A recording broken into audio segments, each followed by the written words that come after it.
This is Gotham TV Podcast, episode 86, where we're talking about Gotham Season 3, episode 8, Blood Rush.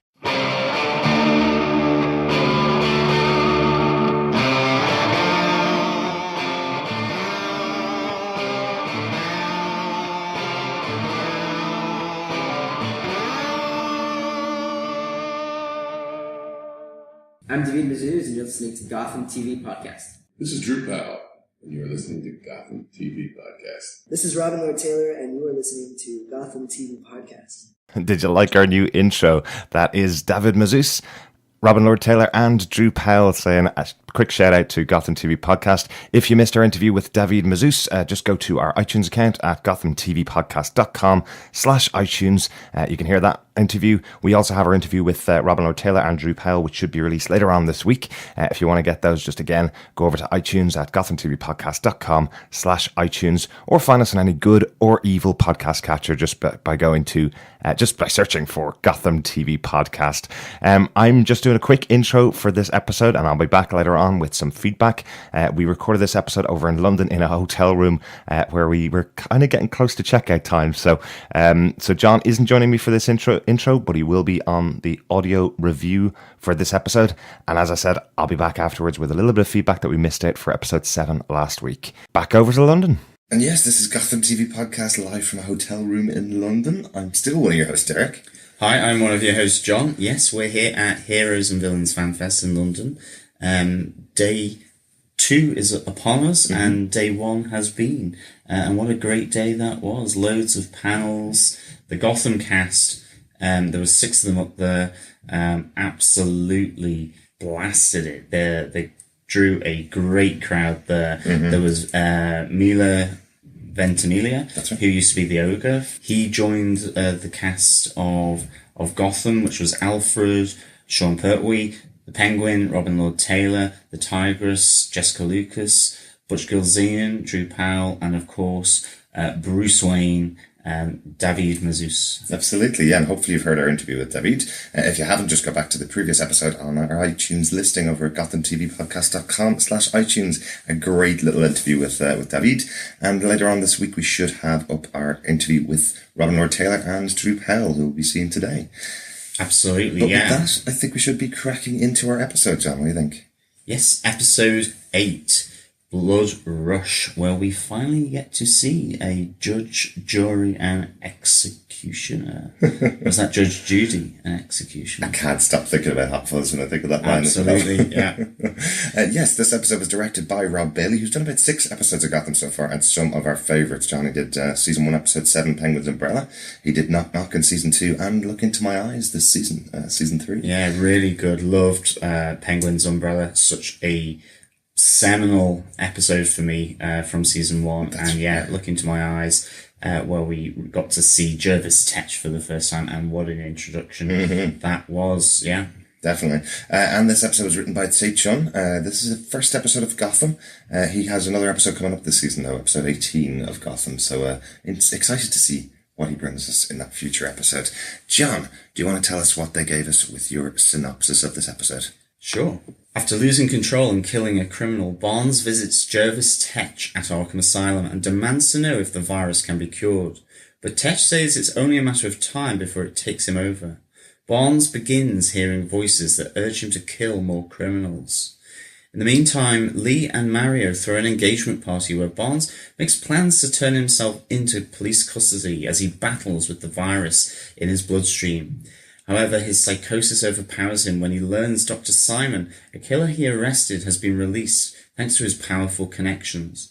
Losing faith in Gotham's justice system, Barnes plans to murder criminals in Gotham, starting with Simon, who he throws through a wall to his death. But before Simon dies, he reveals his killer's identity to a newly installed detective on the GCPD roster. So, after almost a season with Captain Barnes, and most of the last couple of episodes with an infected Captain Barnes, we finally get to see what he's becoming. Yes, I suppose we'll go straight into that. Yeah, Barnes becomes judge, jury, and executioner, which is great. I'm really pleased now that we're seeing this kind of disintegration of Captain Barnes.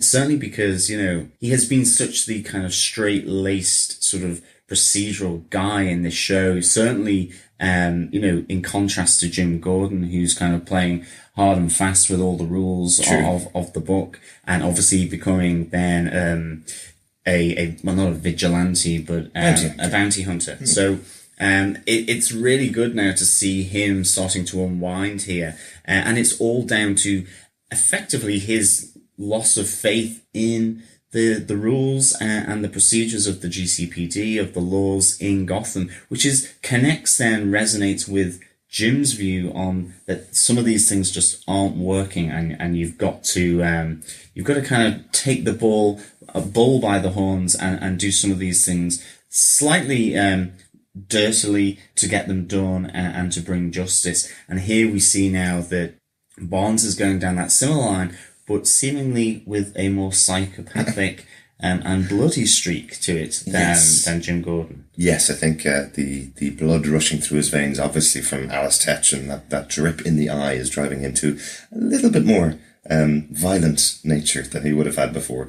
It was only chairs that he smashed in the past. Now he's smashing people through walls. Yeah, absolutely. Dr. Simon from top floor bathroom through the wall onto the bonnet of a car. I do love it. It was really good, actually. Michael Chiklis hulking out, or thinging out, I guess, to reference his previous role in the Marvel Universe. Yeah, absolutely. And I love just, he shouts guilty as he does this. And then as he looks down onto the sort of broken body of Dr. Simon, justice is served. Absolutely. With that blood comes a serving of being able to do superhero quotes. Yeah, and it would be good to see the executioner. It's kind of like morally, he's probably too violent for Jim, but he's doing the same kind of thing. It's just that he sees that killing them is the way it has to be done, rather than effectively undermining the rules in order to get them arrested and to bring them through the system. True. And so there's that commonality with potentially how the executioner is going to work, like with Jim Gordon, with the big exception of the killing, the violence, the murderous rage, all from Alice's blood. And I do think it's really interesting. The only thing I would wish here is that they had maybe kept the mystery of the executioner for a little longer in terms of the other members of the storyline and the cast. Yeah. I think obviously for the audience, great to get that reveal, because it's really been building quite slowly. But I just wish that Dr. Simon really had snuffed it as he impacted on that car, rather than clinging on to life to let Jim Gordon know that it was Barnes who had done this, because it would have been good to have that sort of, the enemy in plain sight, doing the various things, principally killing, murdering, maiming, and getting his hands read. But it would have been good to have had that, I think, for a little longer before Jim started to connect the dots, rather than it being handed to him on a dead plate. Well, yes, he's a detective after all. We do kind of hope that he gets some detecting to do in future, rather than just finding out off the lips of the victim. Now, I presume Jim's not going to believe exactly what happened to Simon here. He's going to still have to investigate a bit to connect those dots to why Barnes has done it. We'll probably see that in the next episode. Yeah, it'd be interesting. Will he challenge Barnes immediately over this, or and will Barnes kind of wriggle his way out of it? I hope that is kind of the way it happens. Although how you explain the side of a building being sort of broken through, that takes great strength. With a big person-shaped hole. Yeah. But that wasn't... That would have been cool if they'd done that. Absolutely. That would have been our Batman 66 moment for the episode, definitely. But that wasn't the only person that Barnes killed in the episode. Let's go on to our other case note. Yeah, it kind of builds up to his sort of psychopathic kind of rage and release on Dr. Simon, but we have the Toad as well, don't we? Yeah, we have Paulie Penny's first. That's the guy that Barnes just follows down the street as he's melting the body of someone that the Toad has killed. That's a really interesting one where Barnes goes after him and just his rage comes out and he rips off his head. Violence for Gotham again. Just a bit, yeah. That was that was really cool. And I do like the way then that kind of Barnes, knowing that what he'd done was wrong and against his own code, kind of then takes the lead, takes point on the whole investigation, and really makes a point of that. And then, starts moving through the investigation and the leads, going then obviously to the Toad. That's right. Who's hired Dr. Simon to do this work for new faces. Now, slight spoilery here, but I mean, we do know that Jerome is reappearing and that he has a stitched on face. Ooh, yeah. So I just wonder whether Dr. Simon has been doing his work with his magical fingers on Jerome's face. Maybe. Just that is one of my favourite funny moments of the episode where Barnes says that he's going to take over the case and Bullock says to Jim, do you want to go to the pub, basically? And Barnes goes, no, I'm taking point on the case. I'm not giving you the day off. Great little moment between the two. And of course, Barnes goes to Jervis Tetch in Arkham Asylum. Tetch knows from the end of last episode that Barnes has got his sister's blood in there. And it's really, again, just a great meeting of these two. What Tetch goes, what darkness in Barnes has Alice brought to life? Barnes' rage at the guilty, his sense of injustice, but being turned into a violent reflection of that, rather than, in comparison to Jim Gordon now, a rather naughty lack of following the procedures. Absolutely. Yeah, it's really interesting. That scene between Barnes and Tetch is great. I love that Tetch is in Arkham Asylum, that he did make it there. So he obviously didn't have a watch on him when he was being taken away by the GCPD. It's the right place for him. And I wonder if we will see some more storyline now returning back to Arkham. Obviously a big part of season 2, but what will happen here? Is he going to kind of just disrupt, turn all of the other inmates against all the guards? You could think that he could actually build an army of loyal inmates just by hypnotizing him. Absolutely. Or them, I should say. Yes, to rotate that revolving door of Arkham, definitely. John, do you want to go on to the next point? Yes. Keep the glasses on, Isabella. Really interesting kind of psychology here. This trinity of Isabella, Ed, and Cobblepot, Oswald. That again, Oswald is trying to undermine this whole relationship. He wants Ed all to himself, and sees the whole thing slipping away. And really kind of implants the idea on Isabella that she should dress up and become Christine Kringle again. And now she actually does it because she thinks this will get him past that hurdle. Yeah. Oswald is that it will frighten Ed into backing away. And it does initially. He certainly, after seeing those glasses on Isabella's face in the coffee shop, I think, he is very afraid of what he might do. Yeah, it's really interesting, isn't it? Where she comes in fully dressed as Christine Kringle in the full outfit. She must have been able to kind of scan through a bunch of photographs from the GCPD to find exactly what Christine Kringle looked like. Because surprisingly, even though the actress is exactly the same actress, she knew exactly how Christine dressed. Well, she had the glasses. Yes, she did. To begin with, absolutely. Full outfit, and then Ed kind of gets completely freaked out. But by the end of their meeting, he kind of says that immortal line to her: "Keep the glasses on, Isabella." Well, that's it. I do think as well. I loved how they played the bathroom scene with Ed after he'd seen her with the glasses on. as Isabella rather than dressed up as Christine. And it was the whole reflection then of Christine Kringle in the mirror rather than Ed's other self that normally occurs. I mean, some of those were great scenes where Ed is battling with himself, with the dual personality in the mirror. And here, he's not battling as such with himself, but he's having to confront Christine Kringle in the mirror. And that was a really nice little touch and a little throwback to those previous moments in earlier episodes, I think. And even just that little bit of foreshadowing from Kristen in the mirror saying, I'm dead and she's alive, but how long is that going to last, to Ed? Nice little threat there to Ed that he's going to lose it at some point and take out Isabella, even though he loves her now, lovely little touches. But again, you see the dark side of Isabella in this episode, where she's talking to Oswald and finally kind of shouts at him and goes, listen to me, you little idiot, let Ed go.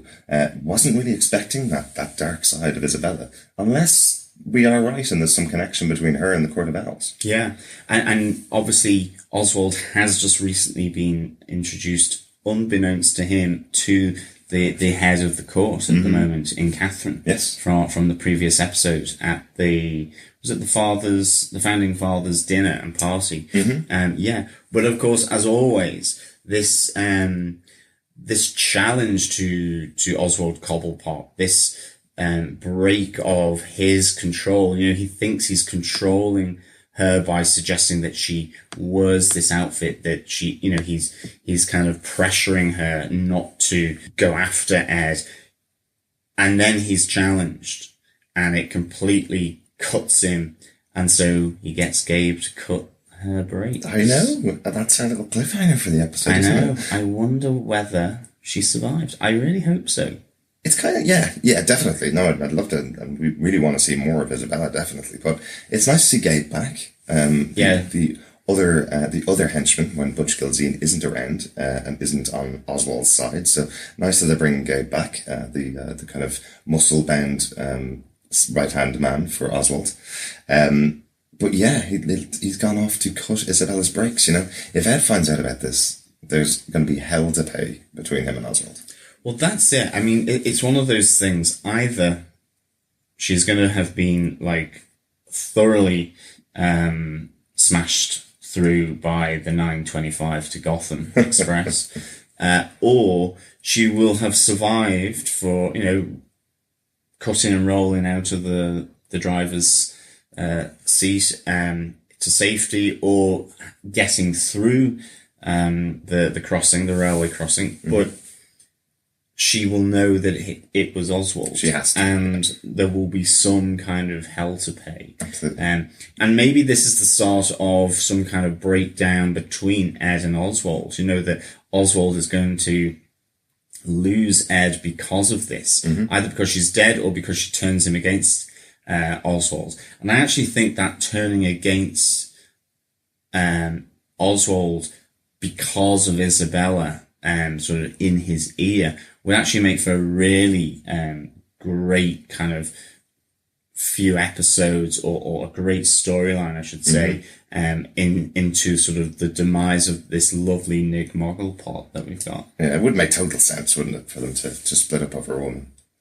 Absolutely, definitely. Yeah. Speaking of women and love triangles, Lee and Mario finally have their engagement party that has been kind of threatened since the first episode.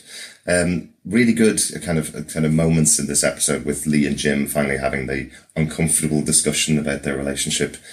Nobody seems to have thought that Jim wanted Lee killed. Everybody seems to have realised that it is the whole idea that Jim was telling Tetch to kill Lee was because he wanted Lee saved, and Tetch would do the opposite of what Jim told him to do. So the old switcheroo. Exactly. So that whole little bit didn't really go down the way Jim thought it would.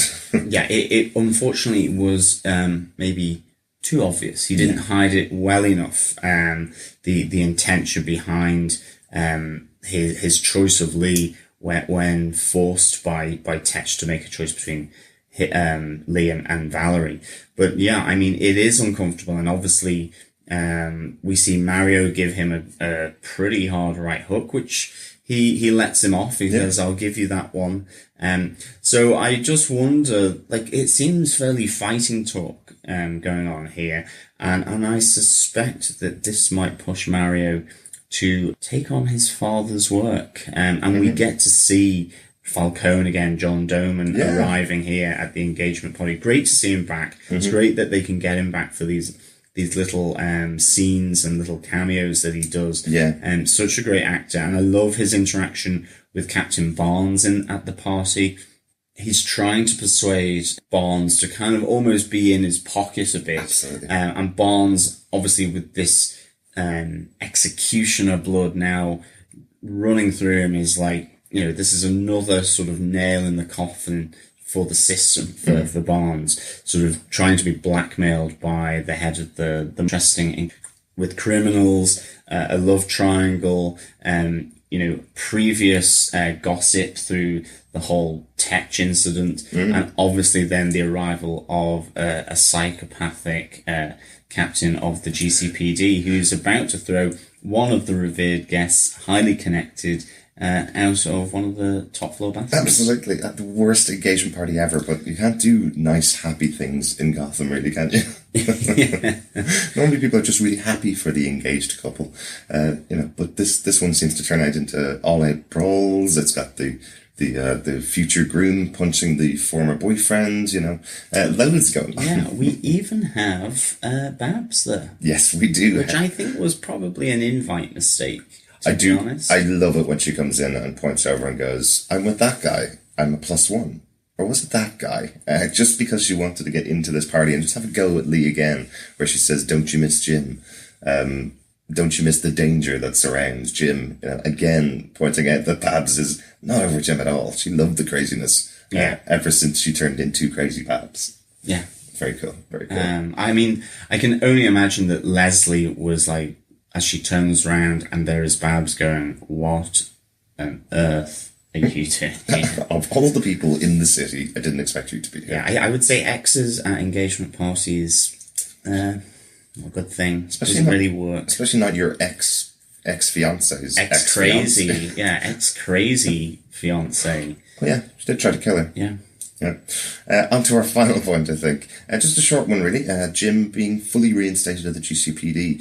We did see that at the end of last episode, that he was coming back to the GCPD, so that was a known, I suppose. But just that interaction between himself and Barnes, I thought was really cool, where they they have that moment between them as former vets, really, former war veterans, where Barnes is about to give up. He's kind of saying, have you ever had that moment where the war, where you feel like you're not going to win the war, and Jim says you win them one battle at a time? So Jim is back to being old Jim Gordon, who will fight every individual battle, and Barnes is now at his lowest ebb, feeling that he's lost the war against the criminals of Gotham. And that was a really nice moment to kind of reinstate that again, because it's flipped from when Barnes arrived in the GCPD, where he was the one telling Jim he needed to buck up and battle against every single blight in the GCPD to make the GCPD work.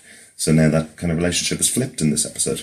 Yeah, and I it's a nice way of them reconnecting, I think, because obviously, Jim now fully reinstated into the GCPD.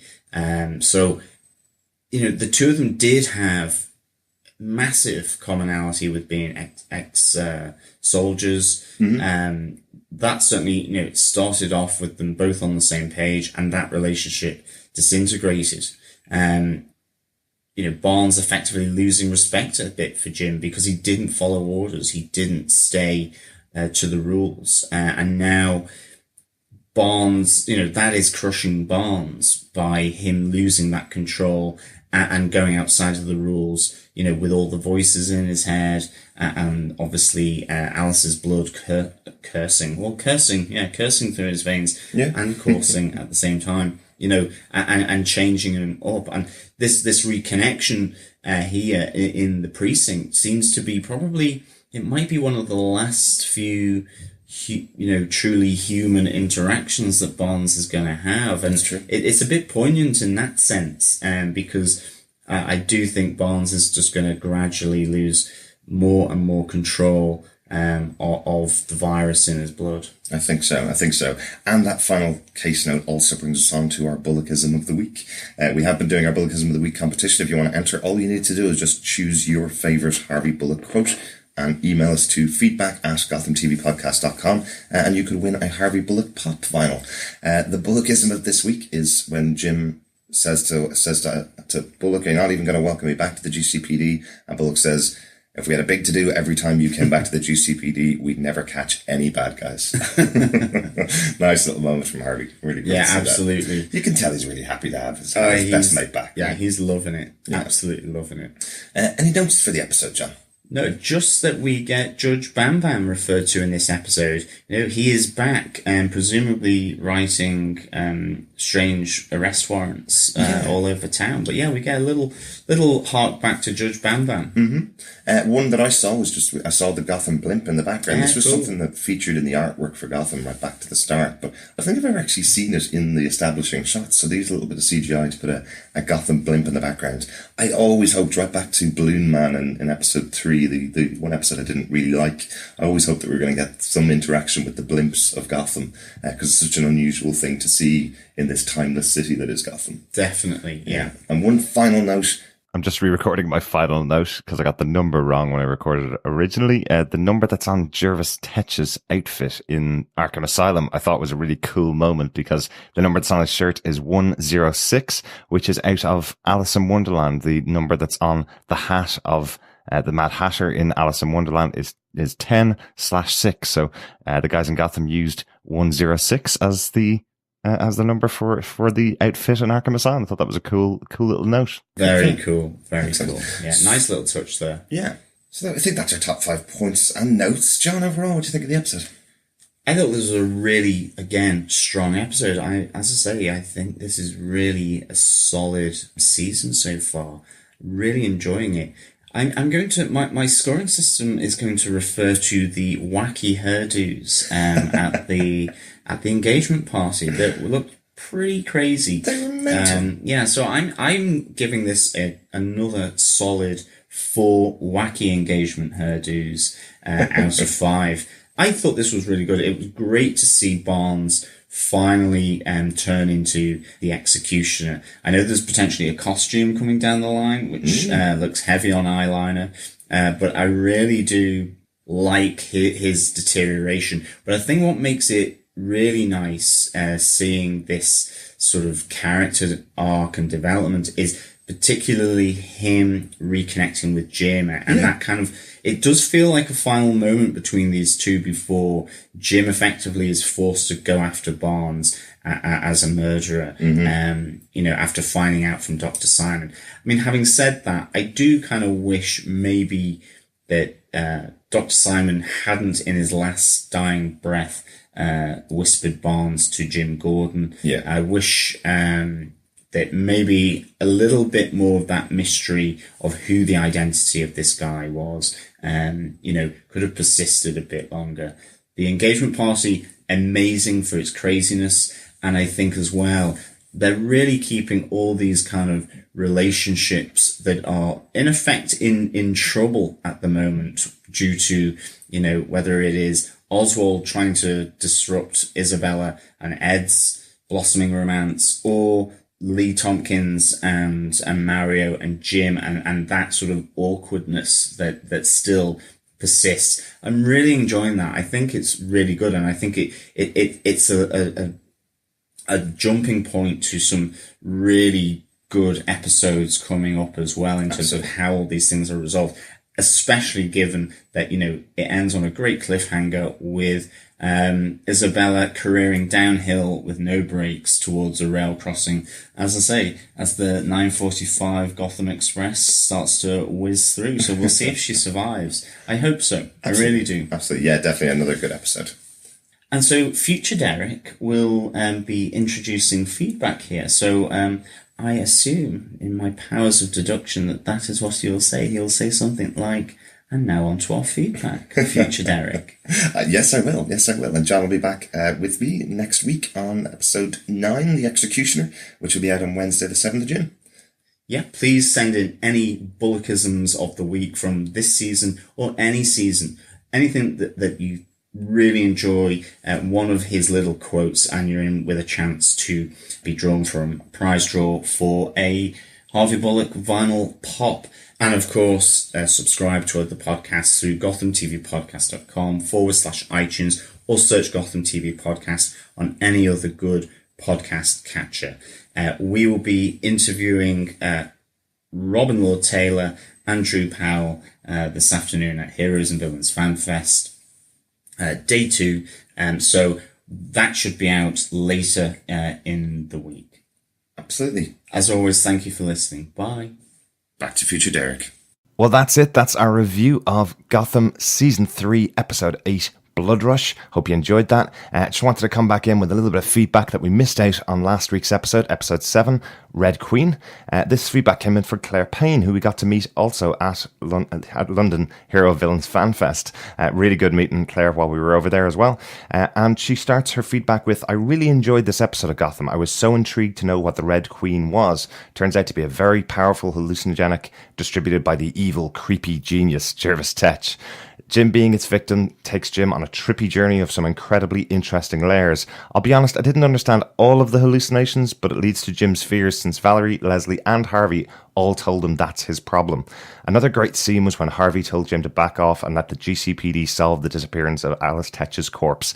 Totally agree. I think this is what pushed Jim to join back into the GCPD, having his best friend tell him, I'm not going to support you anymore unless you go and actually let us do our job or join us on the job. Yeah, really cool. Claire goes on to say the hallucination, which I think is very significant, is Jim and his father. It was so good to get a bit more detail about Jim's background and the exciting revelation that there is a Gordon family member in the Court of Owls. Very cool. So Ed is in love. Isabella has lovely femurs, and Oswald looked sick as a parrot when he found out about Isabella. Oswald isn't one to gossip about his staff, but he really felt the need to inform Isabella about Ed's time in Arkham and how partial he is to a neck. The scenes between Edward and Oswald have been magic, but the other intriguing thing about this episode is that Isabella, after an afternoon reading articles on Ed, she's even more prepared to be in a relationship with him. Again, who is this person? I know what you mean, Claire. Yeah, it's interesting. We are speculating that she is connected to potentially the Court of Owls or somebody else in Gotham.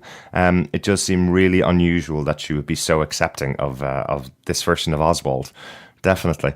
Claire goes on to say, I would like to congratulate Bruce on preparing a fine meal for himself and Selena, and then quite rightly too doesn't let her get away with it, and she doesn't turn up on time. The one thing I've always admired about young Bruce is that he does take personal things seriously, and Alfred is just perfect, giving Selena a steely look when she leaves.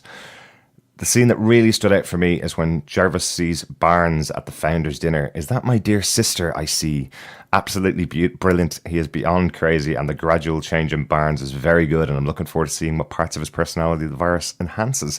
So yeah, I hope you've enjoyed episode 8 of the show, where we see Barnes coming out in full force. And obviously, with next week's episode 9 being The Executioner, I presume we're going to see more of Barnes' craziness.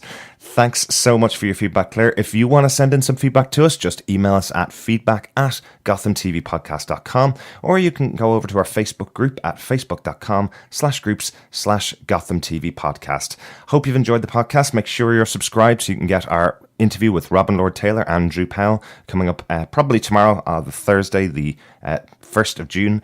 We should have that out on our feed over on iTunes at gothamtvpodcast.com/iTunes. But again, thanks so much for joining us. We'll be back again next week with our review of Gotham Season 3, Episode 9, The Executioner. Thank you.